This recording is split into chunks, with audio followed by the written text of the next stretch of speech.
नमस्कार दोस्तों, स्वागत है आपका आज के सेशन में। आई होप आप लास्ट लेक्चर में अकबर तो आपने पढ़ लिया होगा, उसको रिवाइज भी कर लिया होगा। तो अभी हम कहानी को आगे बढ़ाते हैं और आज के सेशन में हम लोग पढ़ेंगे जहांगीर और शाहजहां। बिना किसी देरी के स्टार्ट करते हैं आज का सेशन।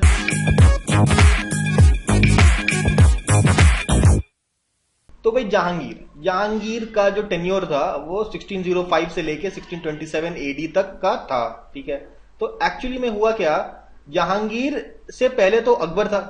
तो अकबर के टाइम पे ही जहांगीर आपका किंग ऑफ इलाहाबाद था। इलाहाबाद का राजा खुद को डिक्लेयर करता है और रेबेलियन कर देता है। ठीक है, प्रिंस सलीम।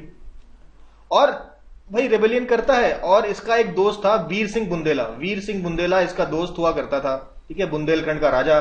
तो उसको उसने कहा था कि भाई अबुल फजल को आप असैसिनेट कर दो, मार दो। तो यही काम किया था वीर सिंह बुंदेला ने। 1602 को अकबर तब जिंदा था। ठीक है, उस समय अबुल फजल को वो दक्कन से अकबर ने अबुल फजल को बुलवाया था।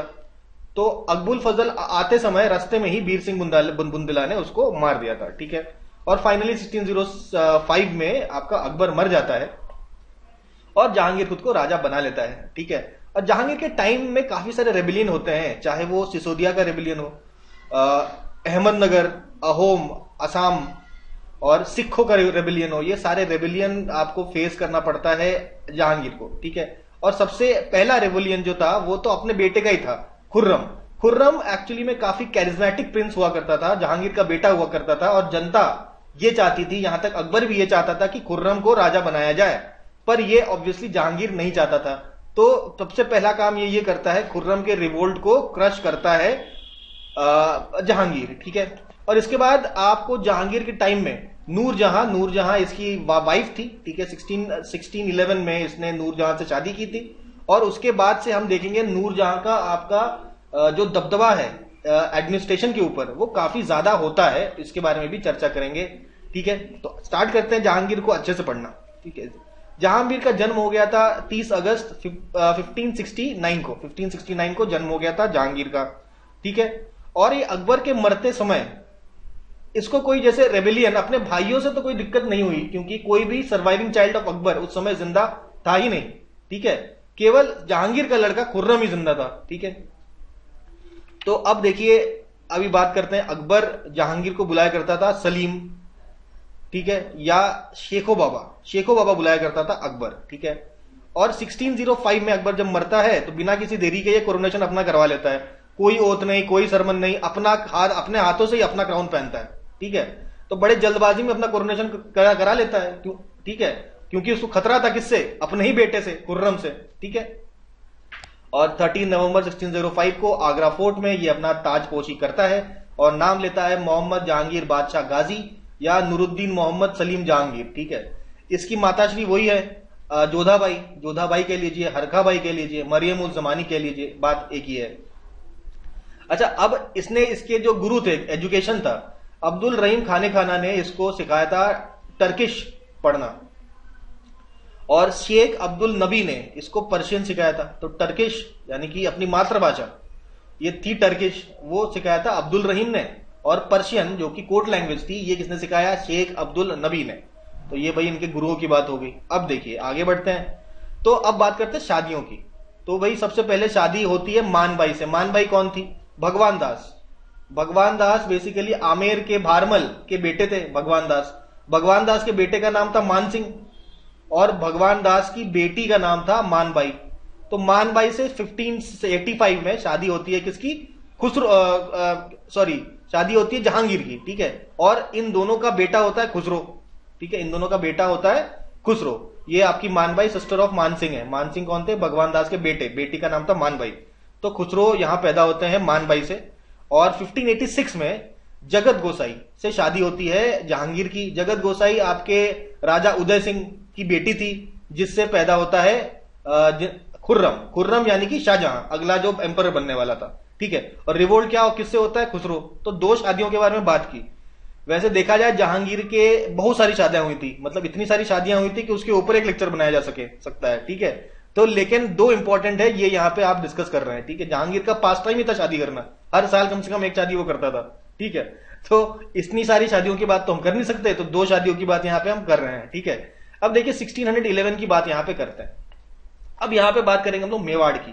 तो मेवाड़ से लड़ाई मुगलों की तो बहुत टाइम से चल रही है। हम जानते हैं कि बाबर के टाइम से महाराणा सांगा से लड़ाई होती थी।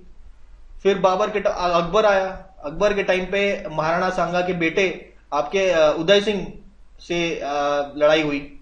ठीक है, उदय सिंह के बाद अकबर के टाइम पे ही महाराणा प्रताप से लड़ाई हुई। ठीक है, अकबर के बाद आ गया जहांगीर। तो जहांगीर के टाइम पे भी ये लड़ाई कंटिन्यू रही और महाराणा प्रताप के बेटे का नाम था Amar Singh. Amar Singh was the son of Maharana Pratap. तो सबसे पहली लड़ाई जो हुई अमर सिंह के बाद, अमर सिंह का बेटा भी था करण सिंह। तो करण सिंह से बेसिकली राजा था अमर सिंह, लेकिन अपने बेटे को भेजा लड़ाई करो जाके। तो अब्दुल्ला खान, जिसको जहांगीर बोलता था फिरोज जंग, उससे कहा था कि जंग साहब जाइए जंग करिए आप मेवाड़ के साथ। ठीक है, क्योंकि वैसे भी मेवाड़ के सामने कोई जैसे मुगल आने की हिम्मत तो वैसे ही नहीं करता था। ठीक है, खतरनाक वॉरियर ट्राइब था मेवाड़ का। तो कर्ण सिंह के साथ होती है लड़ाई। ठीक है, अब यहां पे ये हो जाता है अमर सिंह पर काफी ज्यादा प्रेशर बनाया जाता है कि भाई डेली कितने मतलब टाइम से आपके पापा हो गए, आपके दादा हो गए, ठीक है, आपके परदादा हो गए, आपके परदादा के टाइम से मुगलों से लड़ाई है, जिससे मेवाड़ का कुछ फायदा तो हो नहीं रहा है। मेवाड़ का अगर फायदा कराना है तो आपको संधि प्रस्ताव स्वीकार करना होगा। तो इतने प्रेशर के बाद अमर सिंह फाइनली कहता है कि चलो ठीक है, हम मुगलों के साथ संधि प्रस्ताव करते हैं। तो अगर आपसे यह पूछा जाए मेवाड़ में किसने संधि प्रस्ताव किया था, तो अमर सिंह ने किया था, जो कि आपके महाराणा प्रताप के सुपुत्र थे। उन्होंने आपका संधि प्रस्ताव स्वीकार कर लिया था और काफी बहुत बड़ा इवेंट था। ठीक है, सोचिए परदादा के टाइम से जो लड़ाई चलती आ रही है, फाइनली जाके उसमें आपका पीस की बात हो रही है। तो मेवाड़ से आपकी पीस ट्रीटी साइन होती है during the time of Jahangir. देखा जाए तो जहांगीर के टाइम की सबसे बड़ी उपलब्धि इसे ही माना जा सकता है। ठीक है, इसके अलावा 1611 में हमने देखा आपका 1611 में हमने देखा लड़ाई चालू हुई मेवाड़ से। 1611 में ही इसने ओडिशा और खड़दा को कॉन्कर किया। 1613 में आपका कूच बिहार, आपका असम वेस्ट बंगाल साइड में है, वेस्ट बंगाल असम के बॉर्डर में कूच बिहार लगता है, और कामरूप आसाम, इनसे लड़ाई लड़ी और जीती। ठीक है, इसके बाद 1615 एडी में ये खोखर रीजन पंजाब को कॉन्कर करता है। 1620 एडी में ये किश्तवाड़ को कॉन्कर करता है। 1615 में हमने देखा मेवाड़ के साथ पीस ट्रीटी भी इसने कर दी। ठीक है, अब ये देखिए बेल ऑफ जस्टिस, जहांगीर के टाइम पे था बेल ऑफ जस्टिस, जंजीर अदल। ठीक है, आगरा फोर्ट में लगवाया था। हुमायूं के टाइम पे क्या था, आपने देखा होगा तबले अदल। तबले अदल मतलब ड्रम ऑफ जस्टिस। तो ड्रम ऑफ जस्टिस किसके टाइम पे था, हुमायूं के टाइम पे। और आपका जंजीर अदल, ये आपका बेल ऑफ जस्टिस, ये जहांगीर के टाइम पे था, आगरा फोर्ट में लगवाया गया था। ठीक है, तो आपका 1581 में अगर आपसे पूछा जाए जहांगीर का पहला मिलिट्री कैंपेन कौन सा था, तो काबुल इन्वेजन में जहांगीर को थोड़ा सा एक्सपीरियंस लेने के लिए अकबर ने भेजा था। ठीक है, चलिए आगे बढ़ेंगे। नेक्स्ट अगर बात करें ऑटोबायोग्राफी ऑफ जहांगीर, तो ऑटोबायोग्राफी ऑफ जहांगीर याद रखिए तुजू के जहांगीरी है, ये जहांगीरी है, GIRI है। तो तुजू के जहांगीरी पर्शियन में is autobiography of Jahangir. Tuju के बाबरी हमें पता है ऑटोबायोग्राफी ऑफ बाबर था। तो ये सब ऑटोबायोग्राफी लिखते थे। अच्छा, मराठाओं को इस बार जहांगीर के टाइम से ही मनसबदारी देना स्टार्ट हो गया था और उनको रैंक मिला था उमरा का रैंक मिलने लगा था। हमने देखा था मनसबदारी सिस्टम में 3 प्रकार के रैंक है, उमरा है, आमिर आजम है। तो सबसे उसका जो निचला वाला मनसबदारी है उमरा, ये मिलने लगा था मराठास को during the time of Jahangir. ठीक है, अब देखिए जहांगीर के रिलेशनशिप काफी अच्छे थे एक सूफी सेंट से। सूफी सेंट का नाम था मियां मीर। मियां मीर का नाम आप सुनेंगे, सिखिज्म में सुनेंगे। मियां मीर की दोस्ती थी आपके 5वें गुरु, सिखों के 5वें गुरु अर्जुन देव के साथ इनकी फ्रेंडशिप थी। और मियां मीर ने ही फाउंडेशन स्टोन डाला था ऑफ गोल्डन टेम्पल। तो गोल्डन टेम्पल हमें पता है कि भाई अर्जुन देव जी के टाइम पे बनके तैयार होता है। तो इसका फाउंडेशन स्टोन जो है फाउंडेशन स्टोन जो है गुरु अर्जुन देव के टाइम पे मतलब ये डलता है। ठीक है, गोल्डन टेम्पल का मियां मीर इसका भी थे। ठीक है, साथ इनका भी एक योगदान था इन बिल्डिंग ऑफ गोल्डन टेम्पल। ठीक है, चलिए अब बात करते हैं जहांगीर बेटा किसको मानता था, तो फरजांद बोलते थे। फरजांद यानी कि बेटा। तो जहांगीर 2 लोगों को अपना मुंह बोला बेटा माना करता था। एक था इस्लाम खान। कौन था इस्लाम खान, ये शेख सलीम चिश्ती का ग्रैंडसन था। उसको जहांगीर कहता था कि भाई मेरा क्या कहते हैं बेटे जैसा है फरजांद। ठीक है, और सुल्तान आदिल शाह ऑफ बीजापुर को भी अपने बेटे जैसा मानता था। ठीक है, अच्छा देखिए जहांगीर के टाइम पे फैशन बड़ा मतलब कॉमन हो गया। तो जहांगीर ने अपना कान छिदवाया था, ही पियर्स्ड हिज ईयर। और कान में इयरिंग पहनने का जो सिस्टम है, चलन है लड़कों में, ये फैशन चालू हुआ था जहांगीर के टाइम से। तो जहांगीर ने अपने कानों में क्या कहते हैं इयररिंग्स पहनना चालू किया, तो उसके बाद लड़कों में ये फैशन हो गया कि वो भी अपने कानों में इयररिंग्स पहनने लगे। तो ये कानों में इयररिंग पहनने वाला जो फैशन है ये कहीं ना कहीं जहांगीर ने ही चालू किया था। ठीक है, नेक्स्ट बात करें कि गंगा का पानी कौन कौन आपका राजा पिया करता था। तो मोहम्मद बिन तुगलक, अकबर, जहांगीर भी पिया करता था और आगे शाहजहां भी पिया करता था। औरंगजेब नहीं पीता था। औरंगजेब कहता था हम गंगा का पानी नहीं पिएंगे। ठीक है, चलिए ये सब कुछ छोटी छोटी बातें हम लोगों ने कर दी। अब थोड़ा पॉलिटिक्स पे आते हैं। तो हमें पता है कि भाई 1605 में जहांगीर जो है आपका राजा बन जाता है और सबसे पहला जो रिवॉल्ट है अपना ही बेटा उस खुसरो करता है। खुसरो को ये लड़ाई में हरा देता है। बैटल का नाम होता है बैटल ऑफ भेयोवल। ठीक है, अच्छा खुसरो का बहुत लोगों ने सपोर्ट किया था इस लड़ाई में, जनता ने भी सपोर्ट किया था। इवन अर्जुन देव जो 5वें गुरु थे उन्होंने भी कहीं ना कहीं खुसरो का यहां पे सपोर्ट कर दिया। ठीक है, और इसकी काफी भारी कीमत चुकानी पड़ी अर्जुन देव को, और जिन लोगों ने भी खुसरो का सपोर्ट किया था उन सबको बहुत ही बेरहम तरीके से मार दिया गया जहांगीर के द्वारा। और खुसरो को कैप्चर करने के बाद खुसरो को ब्लाइंडेड कर दिया गया था, पार्शली ब्लाइंडेड। और पार्शली ब्लाइंडेड का क्या मतलब है मुझे नहीं पता। पार्शली ब्लाइंडेड में भी ऐसा होगा, एक आंख फोड़ दी थी, एक आंख रहने दिया था, ऐसा कुछ सिस्टम किया होगा खुसरो के साथ। तो खुसरो को मारा नहीं था, लेकिन खुसरो के जितने भी सपोर्टर थे उनको बहुत बेरहमी से मार दिया था जहांगीर ने बैटल ऑफ भैयोवल के बाद। लेकिन इंपॉर्टेंट यहां पे ये है कि उनमें अर्जुन देव जी भी थे जो 5वें सिख गुरु थे, जिन्होंने आपको भाई खुसरो का आशीर्वाद दिया था कि जाओ भाई जीत के आना, लेकिन ये हार के आ गए। नेक्स्ट बात करते हैं हम लोग शादियों की। तो शादियों की बात तो करी थी, 2 शादी तो हमने बात करी जहांगीर की। उसके बाद नूरजहां से शादी की थी आपका 1611 में। तो नूरजहां के बारे में जानते हैं, जिनका ओरिजिनल नेम था मेहरुनिसा, और ये कंदहार में इनका जन्म हुआ था 1577 एडी में। और पहली शादी नूरजहां की हुई थी अली कुली इस्तजलू, ठीक है, जिसको शेर अफगान भी मानते हैं। तो शेर अफगान बेसिकली मारा गया था। ठीक है, एक लड़ाई में शेर अफगान मारा जाने के बाद उसके 3-4 साल बाद जहांगीर ने शादी की थी किसके साथ? नूरजहां के साथ। नूरजहां के साथ शादी कर ली थी, बेसिकली मेहरुनिसा के साथ शादी करी थी, और उसको बाद में नूरजहां के नाम से लोग टाइटल दिए और बुलाने लगे। ठीक है, तो कहीं ना कहीं अभी नूरजहां की बात करनी है। नूरजहां की बात इसलिए भी करनी है क्योंकि अब देखिए पूरा जो एडमिनिस्ट्रेशन है जहांगीर का तो पूरा टाइम नशा करके जहांगीर पड़े रहते थे। ठीक है, तो उनके टाइम पे जो एडमिनिस्ट्रेशन का पूरा जो बोझ था, काम था, वो नूरजहां संभाला करती थी। नूरजहां के पिताजी का नाम था गियास बेग, या इनको इतिमाद-उद-दौला के नाम से भी जाना जाता है। इतिमाद-उद-दौला का टूम्ब भी बनाया गया है आपका आगरा में, आगे देखेंगे हम लोग। तो नूरजहां को नूर महल भी बोलते थे, नूरजहां भी बोलते थे, बादशाह बेगम भी बोलते थे। बादशाह बेगम मतलब बेगम जो बादशाह है। ठीक है, तो ऐसे समझ लीजिए। तो अच्छा, अब ये जो नूरजहां, अब यहां पे ये जरा समझिए, ये नूरजहां है, ये आपका जहांगीर है। ठीक है, जहांगीर के कई सारे बेटे हैं, उन बेटों में एक बेटे का नाम है शाहयार। ठीक है, और नूरजहां के पहले हस्बैंड से एक बेटी होती है। ठीक है, लाडली बेगम उनका नाम होता है, लाडली बेगम उनका नाम होता है, और लाडली बेगम की शादी करवा दी जाती है शाहयार से। ठीक है, तो शाहयार तो बेसिकली सन ऑन लॉ हो गया किसका? नूरजहां का सन इन लॉ हो गया शाहयार। और शाहयार को कहीं ना कहीं सपोर्ट मिला किसका? नूरजहां का। एक्चुअली नूरजहां ने 2 बड़े बेटे खुसरो और खुर्रम दोनों से शादी करवाने की बात की थी, लेकिन दोनों ने मना कर दिया था। फाइनली शाहयार के साथ लाडली बेगम की शादी होती है।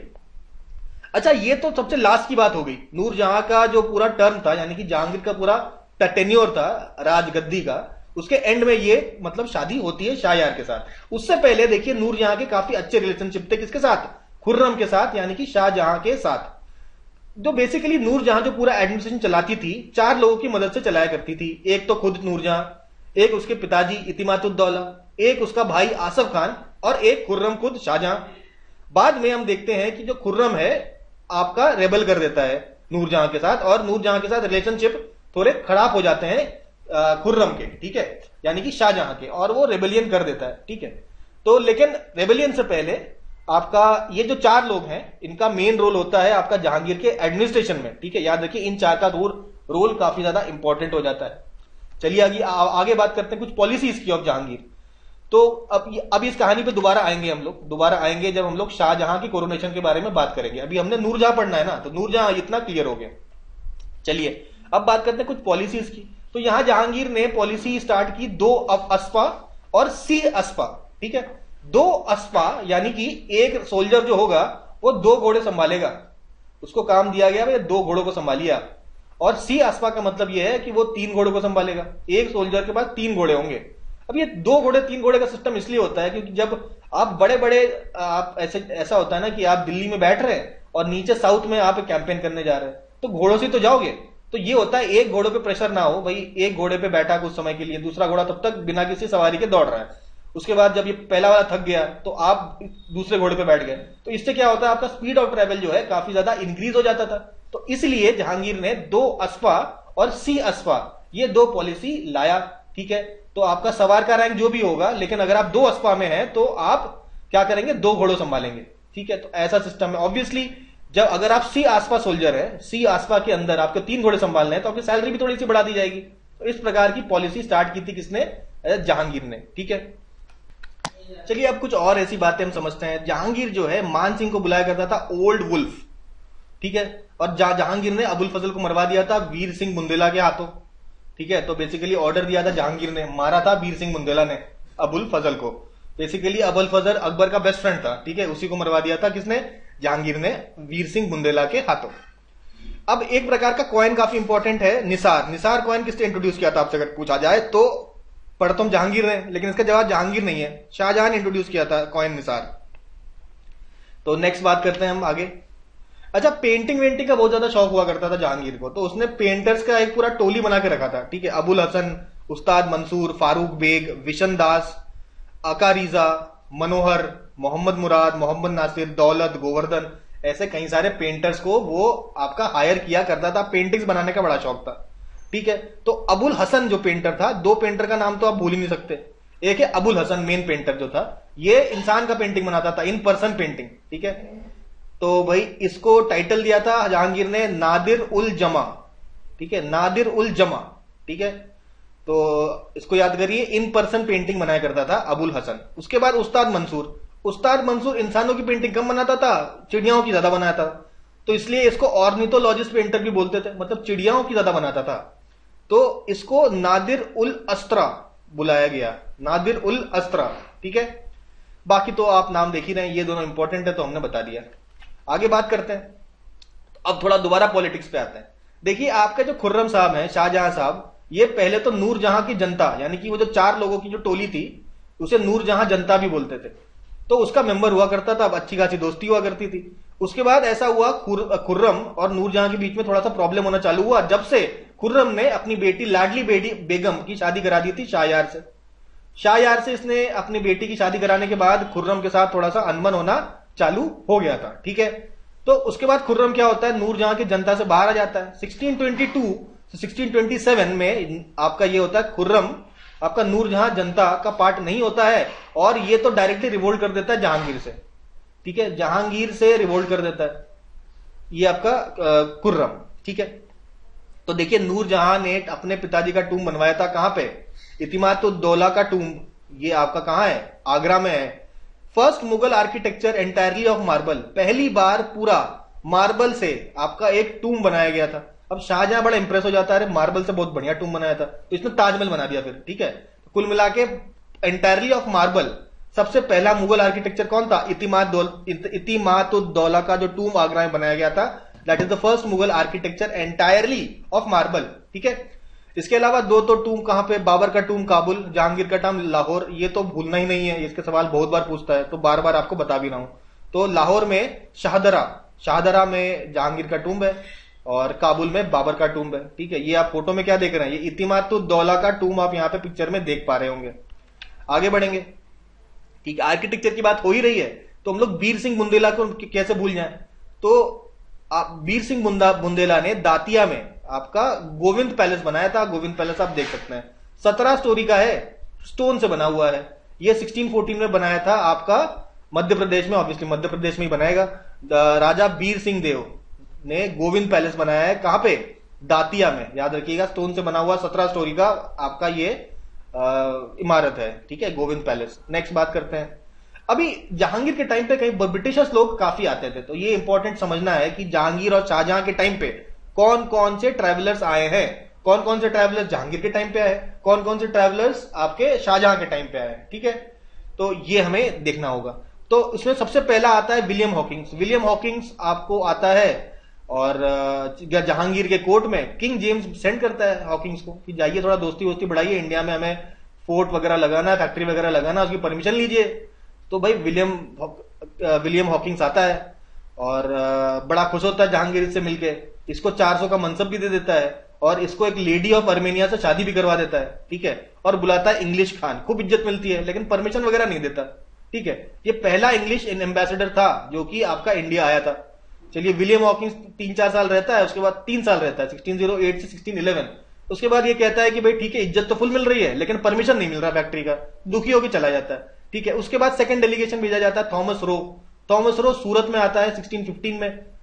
उसके बाद ये आपका कोर्ट ऑफ जहांगीर में आ जाता है, जहांगीर के कोर्ट में आपका 1616 में अजमेर में आके जहांगीर से मिलता है और जहांगीर भी मिलके इससे खुश हो जाता है और एम्पर के साथ वो हंटिंग के लिए भी जाया करता था, ठीक है। और उसके बाद ये मंडू, अहमदाबाद, अजमेर, उसके बाद आगरा में सब आगरा भी आता है, मतलब अपने पहले ईयर में तो ये आगरा ही गया था, उसके बाद मंडू, अहमदाबाद, अजमेर वगैरह में भी ये जाता है, ठीक है। तो थॉमस रो को जब आता है 1615 में, यहां पे कुछ परमिशन वगैरह मिल जाता है फैक्ट्रीज वगैरह लगाने का जहांगीर से, जो कि विलियम हॉकिंस नहीं ले पाया था। ये सब तो खैर आगे की बात है, मॉडर्न हिस्ट्री में पढ़ेंगे ये सब हम लोग, तो अभी थोड़ा सा हमने इंट्रोडक्शन दे दिया। आगे अगर बात करते हैं डच टूरिस्ट कौन आया था, अंग्रेज तो 2 आ गए थे, कौन, हॉकिंस और थॉमस रो। एक डच ट्रैवलर भी आया था, नाम इसका था फ्रांसिस्को पैलसार्ट, ठीक है, ये डच टूरिस्ट था, इसने किताब लिखी है रीमोस्ट्रा नाइट नाम की किताब लिखी है फ्रांसिस्को पैलसार्ट ने, डच टूरिस्ट हुआ करता था। उसके बाद बात करते हैं पीटर मुंडी बेसिकली चलाया इटली का था, वो शाहजहां के टाइम पे आया है, आगे देखेंगे हम लोग, ठीक है। अभी ये पीटर मुंडी याद मत रखिए, ये 3 याद रखिए, 2 अंग्रेज और ये फ्रांसिस्को पैलसार्ट, ठीक है। उसके बाद बात करेंगे रिलीजियस पॉलिसी की। अब रिलीजियस पॉलिसी में भाई औरंगजेब की अगर बात करें, औरंगजेब बिल्कुल कंजर्वेटिव था, कंजर्वेटिव मुस्लिम। और अकबर की बात करें तो अकबर लिबरल हुआ करता था, लेकिन जहांगीर को ना तो लिबरल कह सकते हैं ना तो कंजर्वेटिव कह सकते हैं। कैसे, देखिए कुछ कुछ चीजें समझते हैं। लिबरल क्यों नहीं कह सकते, क्योंकि देखिए सुलह कुल या यूनिवर्सल पीस जो कि अकबर ने चालू किया था, जिसमें कोई भी डिस्क्रिमिनेशन नहीं थी, ये अकबर की पॉलिसी थी, तो ये सुलह कुल को बंद करा दिया गया, ठीक है।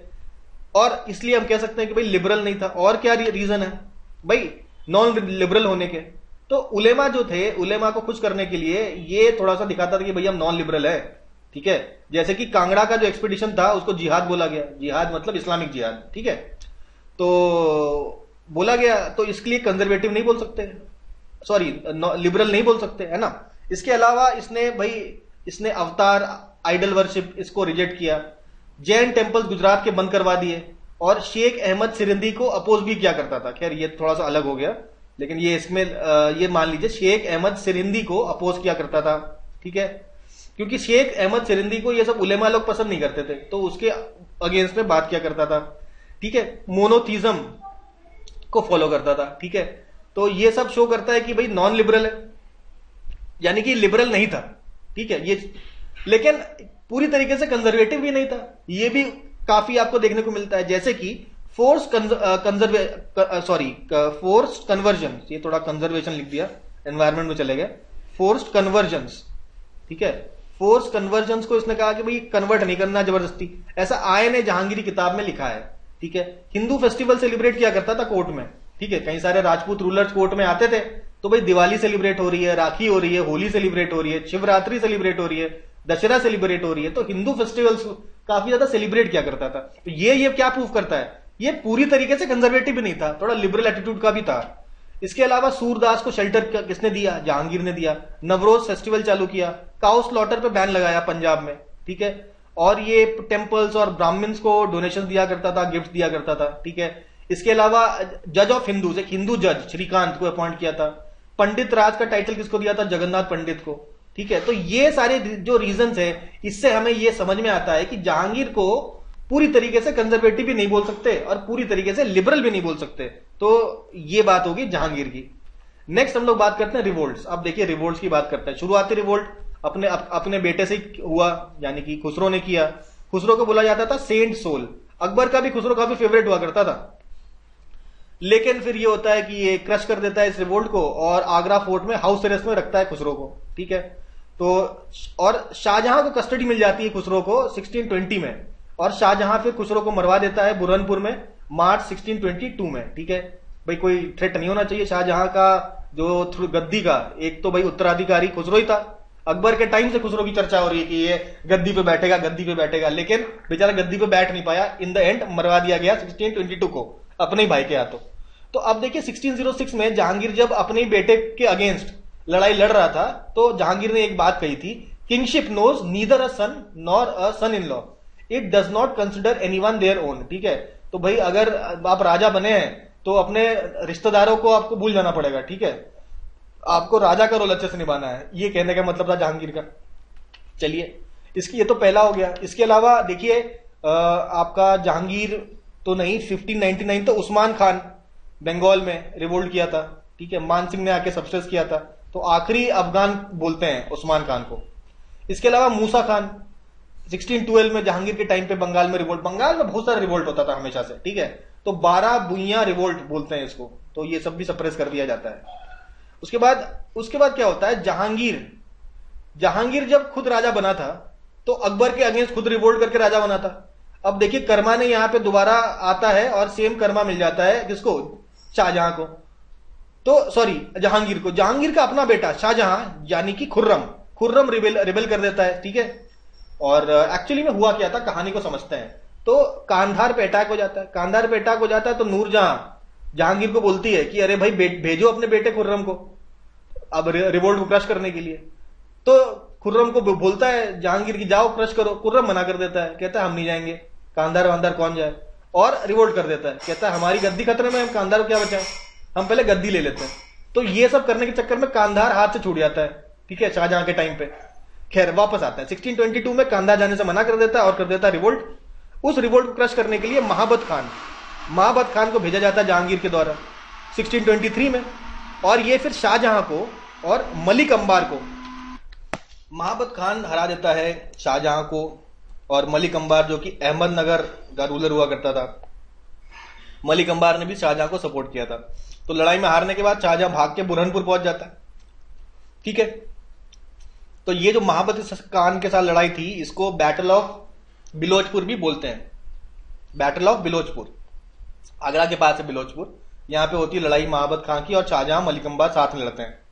तो शाहजहां का जो इस समय एडवाइजर था वो अब्दुल रहीम खाने खाना बनता है, और अब्दुल्ला खान भी इसको असिस्ट करता है। बाद में अब्दुल्ला खान जाके मॉन्क बन जाता है, साधु बन जाता है। ठीक है, तो अब बात करते हैं शाहजहां की। शाहजहां तो ये सब होता है, हार तो जाता है, लेकिन फाइनली शाहजहां ही गद्दी पे बैठता है। अच्छा, ये भी हम बता देते हैं उसका रीजन क्या था।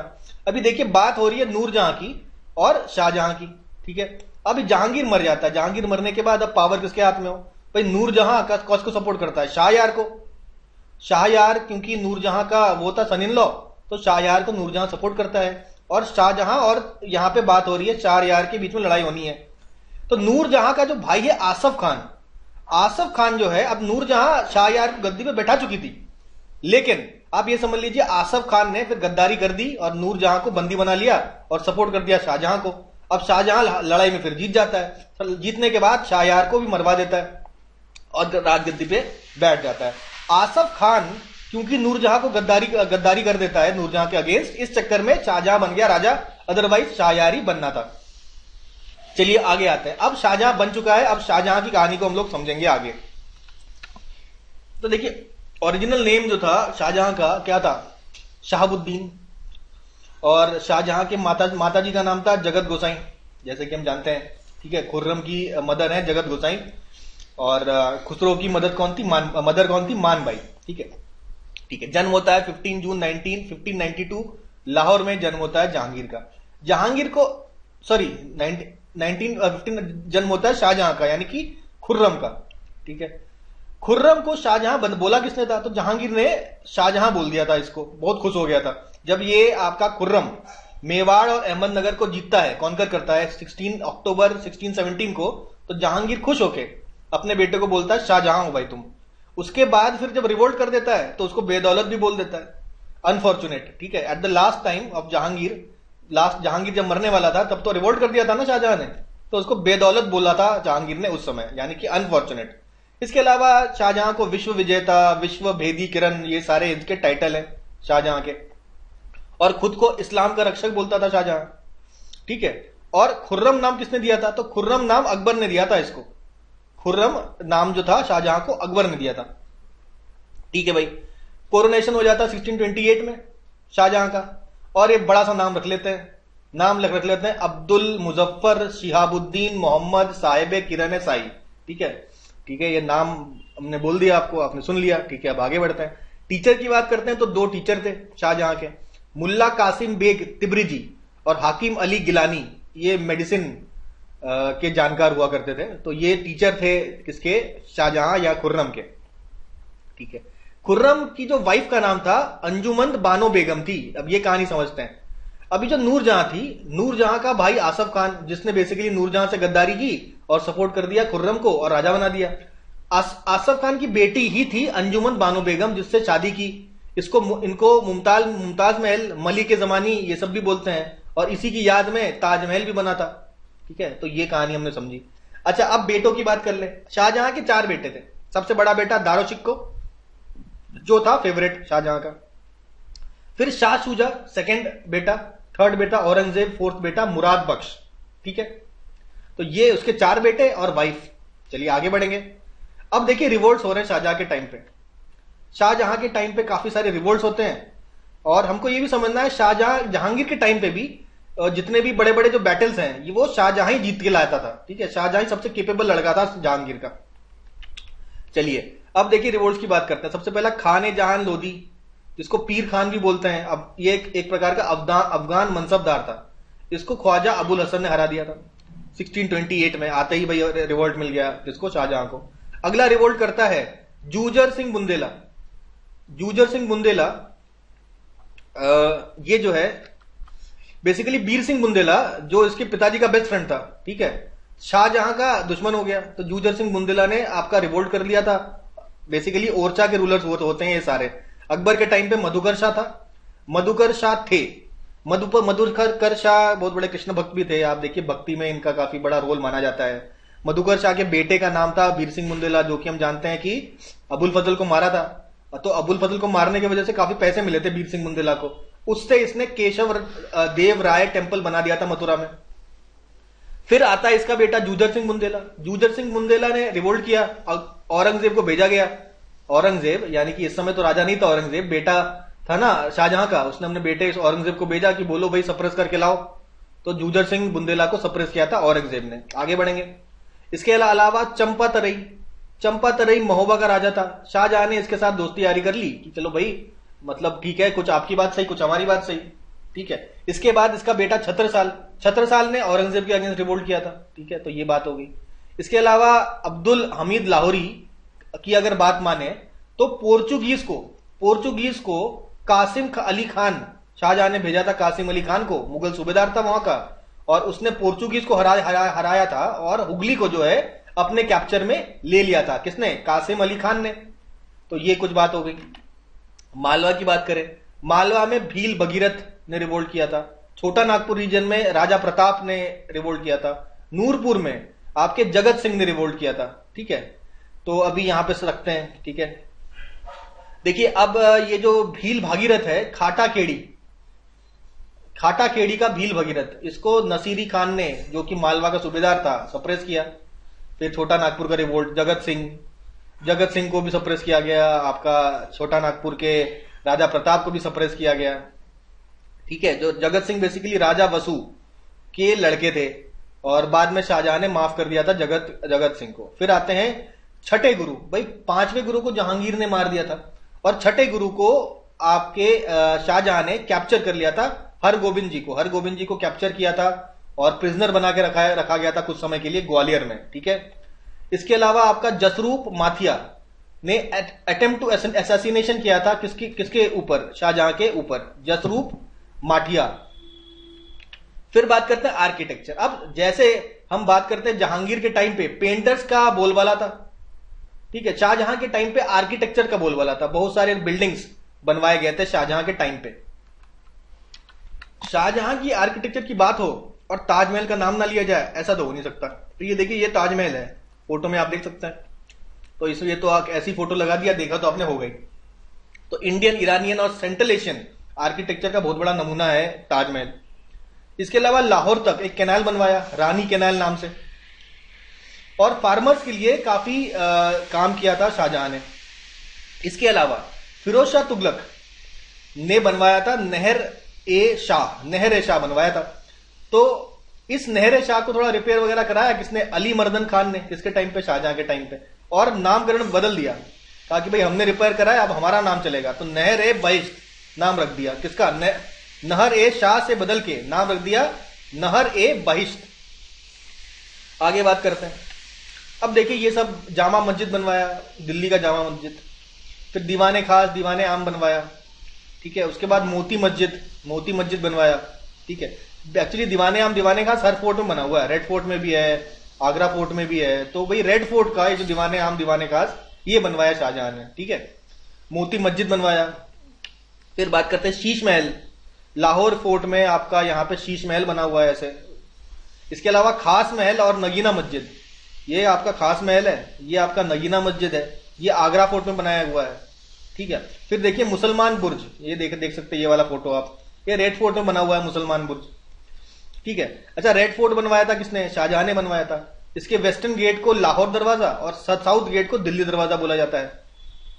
और एक सिटी बसाया था शाहजहांबाद, उसी के अंदर बनवाया रेड फोर्ट, ठीक है। तो ये कुछ बातें हो गई। अब आते हैं आर्ट एंड कल्चर में। तो जो शाहजहां था बहुत अच्छा गाने वाला था और एस्ट्रोलॉजी में हुमायूं की तरह ही काफी ज्यादा बिलीव किया करता था। इससे पहले हमने हुमायूं देखा था ना, बहुत ज्यादा बिलीव करता था एस्ट्रोलॉजी में, शाहजहां भी करता था, ठीक है। और कोर्ट पोएट ऑफ शाहजहां कौन था? भाई जगन्नाथ पंडित। कई सारे पोएट्स थे, उनमें से जगन्नाथ पंडित वॉज द कोर्ट पोएट।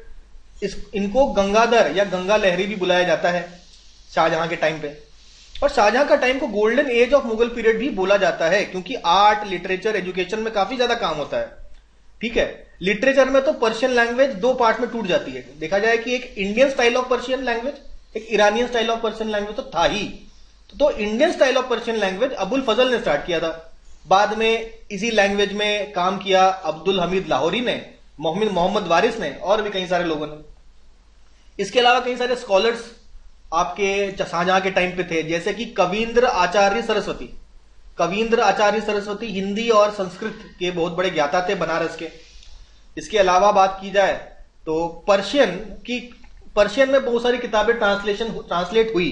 देखिए अकबर के टाइम में हुई थी कुछ तो, और फिर शाहजहां के टाइम में भी काफी ट्रांसलेशन का काम हुआ। और उसमें सबसे अग्रगणी काम जो किया था वो दारा शिकोह ने किया था, प्रिंस दारा शिकोह। उपनिषद के का बहुत सारे उपनिषद का ट्रांसलेशन किया था और नाम दिया था किताब का सिरे अकबर, ठीक है। ये सबसे ज्यादा एल्डेस्ट बेटा था शाहजहां का फेवरेट भी था, सबसे ज्यादा एजुकेटेड, सबसे ज्यादा स्कॉलरली, अच्छा राइटर, ये सारी क्वालिटीज दारा शिकोह में थी, ठीक है। इसके अलावा योग वशिष्ठ को ट्रांसलेट करवाया गया था, भगवत गीता को ट्रांसलेट करवाया गया था शाहजहां के टाइम में। अच्छा, राजकवि, एक तो बात की हमने किसकी, पोएट जगन्नाथ पंडित भी थे, और राजकवि आपके पोएट कलीम नाम के एक पोएट थे जो ईरानियन पर्शियन पोएट्री करते थे। इसके अलावा ब्रज भाषा में, अवधी भाषा में भी पोएट्री क्या करते थे, पोएट कलीम, ठीक है। एडमिनिस्ट्रेशन की बात कर लें जरा शाहजहां की। तो भाई 20वें साल में इन्होंने कहा कि मनसबदारी सिस्टम चल तो रहा है अकबर के टाइम से, इसमें कुछ रिफॉर्म की आवश्यकता है। तो रिफॉर्म क्या किया इन्होंने? सबसे पहले तो टैक्स बढ़ा दिया 50% टैक्स हो गया था, जिससे करीबन 40 करोड़ पर सालाना इनकम बढ़ गई मुगलों की। और मनसबदारी सिस्टम को रिफॉर्म करके एक नया सिस्टम ले आया, इजारादारी सिस्टम। इसके ज्यादा डिटेल में नहीं जाएंगे। तो इसने जैसे कई सारे इजाराज डिवाइड कर दिए, और अपना जो खालसा लैंड था, खालसा लैंड मतलब जिसमें कोई मनसबदार ना हो, डायरेक्ट राजा के अंदर हो, वो लैंड भी काफी कम हो गया था, ठीक है। तो ये इजारादारी सिस्टम किसने स्टार्ट किया था? शाहजहां ने, याद रखिए, बाकी इसके डिटेल में नहीं जाते। कैपिटल की बात करें तो आगरा से चेंज करके दिल्ली ले गया कैपिटल शाहजहां। और जब्ती सिस्टम जो चल रहा था उसको पोस्टपोन कर दिया कि चलो जब्ती सिस्टम नहीं लगेगा, इसको पोस्टपोन कर दिया जाता है। तो ये एडमिनिस्ट्रेशन का काम इस तरीके से संभाला शाहजहां ने। अब कुछ और रिवोल्ट्स की बात की जाए, भाई देखिए अहमदनगर को खत्म कर दिया, मुगल एम्पायर में ला लिया गया अहमदनगर को, और आखिरी रूलर हुसैन शाह ऑफ अहमदनगर, इसको बंदी बना लिया गया ग्वालियर फोर्ट में। तो ग्वालियर फोर्ट में सबको जाके बंदी बना लेते थे ये लोग, है ना। देखिए अब उसके बाद निजाम शाही के एक सरदार थे शाहजी भोसले, जो बेसिकली शिवाजी महाराज, छत्रपति शिवाजी महाराज के पिताजी हैं। तो ये बेसिकली उस समय मुर्तजा III निजाम शाही का रूलर था, उनके नाम से लड़ाई करते थे, और लड़ाई की थी शाहजहां के साथ चुनार फोर्ट में, लेकिन हार गए थे। बाद में इनको साउथ भेज दिया गया था। अब बात करते हैं शाहजहां के बेटे औरंगजेब की। औरंगजेब को डेक्कन का गवर्नर बनाया गया था 2 बार। पहली बार 8 साल 1636 टू 1644, उसके बाद रीअपॉइंट कर दिया गया था 1652 एडी को, तो 2 बार बनाया गया था डेक्कन। दूसरी बार कब बनाया गया था? 1652 एडी में। तो अब यहां पे देखिए कांधार की लड़ाई। अब कांधार की लड़ाई के टाइम पे हमें मालूम है कि भाई शाहजहां को भेजा था जहांगीर ने, भाई कांधार को बचाओ, गया नहीं था, रिवोल्ट कर दिया इसने, ठीक है कोई बात नहीं, लेकिन कांधार को रख नहीं पाया अपने पास। Shah of Iran finally Shahjahan के टाइम पे कांधार को जीत लेता है। It lost during the time of Shahjahan. तो अब कांधार चला गया शाह ऑफ ईरान के पास। शाहजहां को डर लगा कि भैया ईरान अगर हमारे बोतने पास आ जाए तो दिक्कत हो जाएगी, तो इसने बल्क और बदख्शा कैंपेन किया ताकि एक बफर जोन बन सके आपका। भाई यहां पे अगर हम इंडिया का मैप बनाए इस तरीके से तो ठीक है, तो यहां पे देखिए, यहां पे काबुल तो मुगल्स का है, ठीक है, कांधार लूज कर चुके हैं, तो ये चाह रहे हैं कि यहां पे एक बफर बन जाए ताकि यहां पे ईरान है, ईरान मुगल्स पे ऐसे अटैक ना कर पाए। तो ये बफर बनाने के लिए ये बल्क और बदख्शां के साथ दोस्ती वोस्ती की इन्होंने, ताकि जो काबुल का बॉर्डर है वो सुरक्षित रह सके, बफर रह सके between Mughals and the Persians, ठीक है।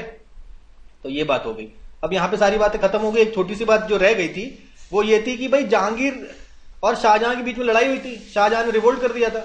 रिवोल्ट के टाइम पे जहांगीर ने शाहजहां को हरा दिया था महाबत खां को बेच के, और देखिए औरंगजेब को और दारा को अपने पास रखवा लिया था एज सिक्योरिटी। उस समय भाई औरंगजेब की उम्र 8 साल थी, दारा की उम्र 10 साल थी, तो इन दोनों बेटे को रखवा लिया था अपने पास एज अ सिक्योरिटी। तो ये एक बात रह गई थी, ये भी हमने डिस्कस कर ली।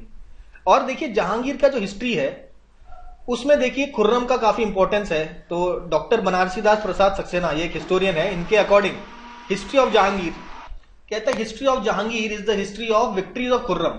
तो कहीं ना कहीं जहांगीर की हिस्ट्री बनती किससे है? खुर्रम ने जो मतलब लड़ाइयां जीती है उससे आप हिस्ट्री ऑफ जहांगीर बनाते हैं। तो कहने का ये मतलब है जहांगीर के टाइम में सारा जो कैप्चर किया था, अलग अलग जो विक्ट्रीज हुई थी मुगल्स की, वो खुर्रम की वजह से हुई थी। खुर्रम ही जनरल था उनका। इसके अलावा शाहजहां ने कुछ जैसे बीकानेर के सक्सेशन में थोड़ा सा इंटरफेयर किया, जहांगीर ने इंटरवीन किया था बीकानेर के सक्सेशन में और मारवाड़ के भी सक्सेशन में, और अमर सिंह को इग्नोर करके जसवंत सिंह को राजगद्दी पे बैठाया था। किसने? जहांगीर ने, ठीक है। शाहजहां ने किसी हिंदू महिला से शादी नहीं करी, लेकिन एक हिंदू मदर का बेटा था, ठीक है, जगत गोसाई का। नेक्स्ट बात करते हैं कि शाहजहां ने सिजदा, जमीन बोस और एम्परर का पिक्चर लगा देते थे अपने टर्बन में लोग, ठीक है, अपने टर्बन में एम्परर का पिक्चर लगाना भी बंद करवा दिया, ठीक है। ये आपका 1636 टू 37 में ये सब चीज एबॉलिश हो गई। अब यहां पे एक नई कहानी हम लोग समझते हैं कोहिनूर डायमंड की। वो शाहजहां के टाइम पे क्यों हमें बताना है ये भी हम समझते हैं।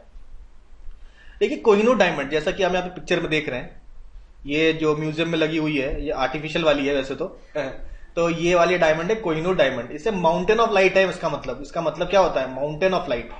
और कोहिनूर के बारे में ऐसा कहा जाता है 1/2 of daily expenditure of the whole world.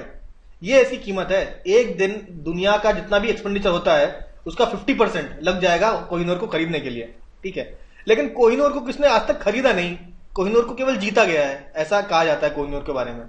तो गोलकोंडा माइन से निकला, वारंगल के गोलकोंडा माइन से निकला, और वारंगल में उस समय काकाटिया रूलर रूल करता था, प्रताप रुद्र को मिला, मलिक काफूर ने अटैक किया, उसने मलिक काफूर को दे दिया कि भाई तुम कोहिनूर ले जाओ भाई, ठीक है।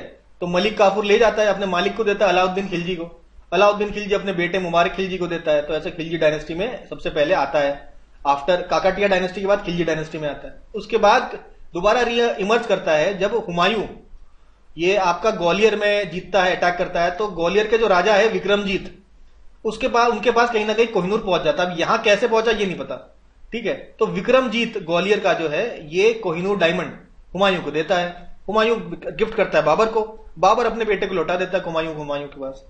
उसके बाद भाई मुगल्स के पास ही ये रहता है डायमंड। और शाहजहां जो है, शाहजहां ने का मन था एक पिकॉक थ्रोन बनाने का, बहुत कीमती बेशकीमती एक पिकॉक थ्रोन बनवाया था। उस थ्रोन में अपना कोई मिनिस्टर है इसका मीर जुमला, उसने बनवाया था पिकॉक थ्रोन, मीर जुमला से बनवाया था। तो मीर जुमला को दिया इसने कि भाई पीकॉक थ्रोन में लगा दो। अब शाहजहां के टाइम पे पीकॉक थ्रोन में कोहिनूर डायमंड लगा हुआ था। उसके बाद क्या होता है कोहिनूर डायमंड का देखते हैं। नादिर शाह अटैक करता है, मुगलों के पास तो पीकॉक थ्रोन रहता है, उसके राजा बैठते हैं पीकॉक थ्रोन पे, फिर नादिर शाह अटैक कर देता है 1739 में मुगलों पर, और उस समय मुगलों का राजा जैसा कि हम जानते थे कौन था, मोहम्मद शाह रंगीला। ठीक है, मोहम्मद शाह रंगीला वॉज द मुगल एम्परर। तो मोहम्मद शाह रंगीला से छीन लेता है ये पीकॉक थ्रोन, कहते हैं कि भैया हम ईरान ले जाऊंगा इसको, तो ये ईरान ले जाता है। तो ईरान में रहता है ये, ठीक है, और इसी ने, नादिर शाह ने ही इस डायमंड का नाम था रखा कोहिनूर, यानी कि माउंटेन ऑफ लाइट। ठीक है, मतलब इतना ज्यादा लाइट फील किया उसने कि उसने नाम रख दिया इसको माउंटेन ऑफ लाइट, यानी कि कोहिनूर। उसके बाद ईरान में कई सालों तक रहता है। उसके बाद देखिए नादिर शाह के वंशजों की बात करें, आगे जाके शाह शुजा को मिलता है ये। शाह शुजा का सिचुएशन काफी खराब हो जाता है इस समय पॉलिटिकली। भाग के शरण लेता है ये रंजीत सिंह के पास, और शरण लेता है और दे देता है कि भाई ये देखिए कोहिनूर डायमंड आपको देते हैं, आप हमको बचाइए। तो रंजीत सिंह रख लेते हैं कोहिनूर डायमंड अपने, क्या कहते हैं, रंजीत सिंह अपने हाथों के बाजुओं में बांध के रखते थे कोहिनूर डायमंड को। तो महाराजा रंजीत सिंह को कोहिनूर डायमंड मिलता है, और फिर फाइनली ये आपका सिख एम्पायर में रहता है। रंजीत सिंह के बाद आपके दिलीप सिंह के टाइम ऐसा होता है कि सिख जो ईस्ट इंडिया कंपनी से लड़ाई में हार जाते हैं, और after the Anglo Sikh war concluded, Dilip Singh जो है ये क्वीन ऑफ इंग्लैंड को जाके ये दे देते हैं कोहिनूर डायमंड। ठीक है, तो अब कोहिनूर डायमंड कहां पर है? कोहिनूर डायमंड बेसिकली इस समय क्वीन ऑफ इंग्लैंड के पास है, जो दिलीप सिंह ने क्वीन ऑफ इंग्लैंड को दिया था। तो ये पूरी कहानी हो गई कोहिनूर डायमंड कैसे कैसे ये मतलब स्प्रेड करता है, मतलब through out the history Kohinoor किसके किसके पास रही है, इसकी पूरी कहानी हम लोगों ने यहां पे समझ ली है। चलिए आज बात करते हैं शाहजहां के रेन में, शाहजहां के टाइम में कौन कौन से ट्रैवलर्स आए ये जानना बहुत जरूरी है। फ्रांस से 2 लोग आए, फ्रांसिस बर्नियर और जीन बैप्टिस्ट ट्रैवर्नियर। तो बर्नियर ट्रैवर्नियर कहां आते हैं? फ्रांस से आते हैं। ठीक है, बर्नियर होता है डॉक्टर, और ट्रैवर्नियर आपका 6 बार इंडिया को विजिट करता है, और वो होता है ज्वेलर। इसने किताब लिखी travels in India. Travels in India किसने लिखी? Jean Baptiste Tavernier. ये तो बात होते हैं फ्रांस से आने वाले। इटली से आने वाले 2, पीटर मुंडी और निकोलो मनुकी। तो पीटर मुंडी तो हमने ठीक है समझ लिया। निकोलो मानुकी जो इटली से आया था वो बेसिकली एक कैननर था या गनन था, यानी कि तोपची था, तोप चलाने में एक्सपर्ट। तो ये बेसिकली दारा शिक्को के अंडर काम करता है, तोप चलाता है। ठीक है, बाद में अपना फिजिशियन बन जाता है। ठीक है, किसका? दारा शिक्को का। इसके अलावा मेंडेसला किसके टाइम पे आया था? ये भी शाहजहां के टाइम पे ही आया था। अब फाइनली हम लोग खत्म करेंगे आज का lecture with the most important part, that is war of succession. War of succession. अब क्या होता है, ऐसा अफवाह उड़ा दिया जाता है कि शाहजहां बीमार हो गया। अराउंड 1658 ऐसी अफवाह उड़ाई जाती है कि अफवाह क्या, शाहजहां बीमार हो जाता है। अफवाह ये उड़ाई जाती है कि शाहजहां मर गया। शाहजहां जब मर गया ऐसा लोग सुनते हैं, तो उस समय भाई शाहजहां के पास उनका जो फेवरेट बेटा दारा शिक्को उनका देखभाल किया करता था। लेकिन अफवाह उड़ा दिया जाता है कि भाई शाहजहां मर गया। इसके चक्कर में इनके जो भाइयों में हो जाती खलबली। अब ये होता है कि अब लड़ाई चालू होनी है, लेकिन शाहजहां मरा नहीं है, लेकिन अफवाह उड़ी है शाहजहां मर गया, और लड़ाई शुरू हो जाती है। पहली लड़ाई होती है 1658। तो दारा शिक्को जो है अपना बेटा भेजता है सुलेमान शिक्को, कहते हैं कि ये जो शुजा है जो गवर्नर ऑफ बंगाल बन के बैठा है इसको थोड़ा मजा चखाओ। सुलेमान शिक्को चला जाता है शुजा को हराने, और हरा देता है, अच्छे से हराता है। तो शुजा यहां बढ़िया से हार जाता है, लेकिन आर्मी लेके तो चला गया सुलेमान शिक्को। यहां औरंगजेब के साथ लड़ाई हो जाती है। तो दारा शिक्को इंतजार नहीं करता है इसका बेटा आर्मी लेके वापस आए, लड़ाई कर लेता है औरंगजेब के साथ। और अगली लड़ाई होती है धर्मत में। पहली लड़ाई होती है बहादुरपुर, दूसरी होती है धर्मत में। अप्रैल मई में लड़ाई हो जाती है। तब तक ये जो आर्मी है सुलेमान शिक्को की वापस नहीं आ पाई होती है। तो लगातार 2 लड़ाई हार जाता है। पहले तो औरंगजेब ने हराया होता है दारा शिक्को को धर्मत में, फिर समूहगढ़ में फिर से लड़ाई होती है। इस बार मुराद भी मिल जाता है साथ में, तो फिर ये दारा शिक्को हार जाता है। तो 2 बैक टू बैक जो लड़ाई होती है उससे दारा शिक्को का बहुत ही हेवी नुकसान हो जाता है, हालांकि यहां सर्वाइव कर जाता है। उसके बाद शुजा फिर से आता है, वो कहता है कि ठीक है ये क्या हो रहा है, हम भी जाएंगे लड़ेंगे। सबसे पावरफुल कौन है? औरंगजेब। तो जाता है औरंगजेब से लड़ता है, हार जाता है, और शुजा का यहां पे काम समाप्त कर दिया जाता है औरंगजेब के द्वारा। ठीक है, उसके बाद औरंगजेब फाइनल लड़ाई जो लड़ता है वो लड़ाई लड़ता है देवरई का लड़ाई। देवरई का लड़ाई होता है अप्रैल 1659 में। ठीक है, देखिए 1658 में 2 बार हार चुका है दारा शिक्को। उसके बाद जनवरी 1659 में भाई खजवा में शुजा को औरंगजेब हराता है। और उसके बाद 1 साल बाद तैयारी करके दोबारा दारा शिक्को लड़ने आता है देवरई में। औरंगजेब और दारा शिक्को का फाइनल बैटल होता है, जहां पे फाइनली दारा शिक्को को हराकर औरंगजेब बन जाता है एम्परर। तो यहां पे देखिए इसको याद कैसे करेंगे, तो ऐसे याद करते हैं। याद रखिए बीडीएस हुआ था, बीडीएस जैसे डॉक्टर में डेंटिस्ट जो होता है उसको बीडीएस पास करना होता है ना एग्जाम, तो बीडीएस बोलते हैं। तो B for Bahadurpur, D for Dharmat, S for Samugarh. ठीक है, उसके बाद देखिए खजवा तो शुजा के साथ है और आखिरी है देवरई, ये तो याद होना ही चाहिए, तो बीडीएस देवरई याद रखिए। तो ऐसे आपको ये वॉर ऑफ सक्सेशन याद रह जाएगा। चलिए, वॉर ऑफ सक्सेशन के बाद ये होता है कि औरंगजेब बन जाता है राजा। अब ये ढूंढता है कि ये सुलेमान सिक्को कहां जाके छिप गया। तो अब ये सुलेमान सिक्को देखता है कि भाई औरंगजेब बन गया है एम्परर, तो ये भाग के चला जाता है श्रीनगर। श्रीनगर में गढ़वाल रूलर पृथ्वी सिंह रूल कर रहा होता है। पृथ्वी सिंह का सक्सेसर जो होता है वो होता है मेदिनी सिंह। मेदिनी सिंह भाई कहता है कि भैया इसको वापस कर दो औरंगजेब को, तो औरंगजेब को वापस कर लेता है। और औरंगजेब जो फेवरेट जगह है मुगलों की, ग्वालियर फोर्ट, वहां पे इसको इंप्रिजन कर देते हैं और ओपीएम के ओवरडोज से इसका डेथ हो जाता है सुलेमान सिक्को का। ठीक है, तो यहां पे सुलेमान सिक्को का डेथ हो गया है। तो इसी के साथ, इस इवेंट के साथ हम लोग देखिए आज का लेक्चर भी हम लोग यहाँ पे समाप्त करते हैं। और आज हम लोगों ने पढ़ा शाहजहां और जहांगीर। तो जहांगीर और शाहजहां पूरे से अच्छे से पढ़ लीजिए, इसको रिवाइज कर लीजिए और हम लोग मिलेंगे नेक्स्ट लेक्चर में और बात करेंगे औरंगजेब के टाइम की। औरंगजेब का रूल कैसे हुआ उसके बारे में हम लोग नेक्स्ट सेशन में बात करते हैं।